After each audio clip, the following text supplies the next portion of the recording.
Question number 3, solve for C. Include a number line and interval notation for your solution. We set the top equal to 0 and set the bottom equal to 0 because at these 2 points are where the graph of this thing changes sign. We look at a graph of y is equal to 12, 12x minus 108 divided by negative 12c plus 12x plus 96. If we graph that, we get a nice graph that looks like this. It starts off being negative, and then we have an asymptote. Not the asymptote, we have a sign change, because something is positive, so positive and negative at the same time at the asymptote. That's actually where we're dividing by 0. So when x is 8, this denominator is 0, and so that's how we get the crazy asymptote happening. We're interested in when that happens, and we're also looking at when the top is equal to 0. When the top is 0, that's at 9, which is right here, if we zoom in on that. At 9, we can see that it actually changes from a positive to a negative. Those are those 2 points where the graph changes. Okay, and we're after when y is less than 0. We're really at when does this happen? From negative infinity all the way up to negative 8, not including, and then from negative 9, not including negative 9, because when it is negative 9 is equal to 0, we're after when it's less than 0 to infinity. We're interested in getting that without actually having to build a graph. Set the top equal to 0. We have 12c minus 108 is equal to 0. I'm going to add 108 to both sides. That's going to give me 12c is equal to 108. Divide both sides by 12. That gives me c is equal to 9. Then I'm going to do the same for the bottom. Set the bottom equal to 0. Negative 12c plus 96 is equal to 0. Subtract 96 from both sides.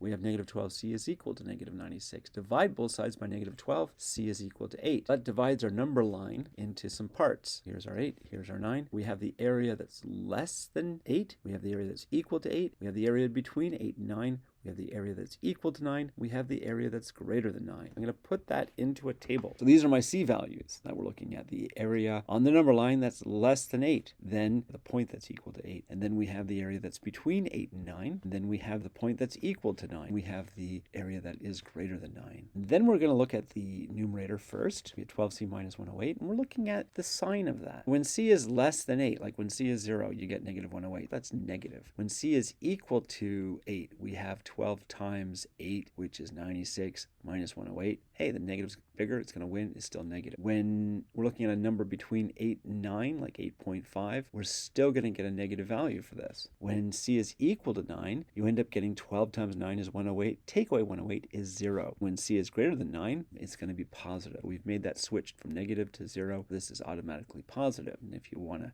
test it out, you can say when c is 10, 120, take away 108, positive. Then we look at the denominator, negative 12c plus 96. We set c to be less than 8, like for example, when it's 0, we get 96, which is positive. When c is equal to 8, we have negative 12 times 8 is negative 96, plus 96 is 0. We've made the switch from plus to 0, so this has to be a minus, and that's a minus, and that's a minus, but you can test those out.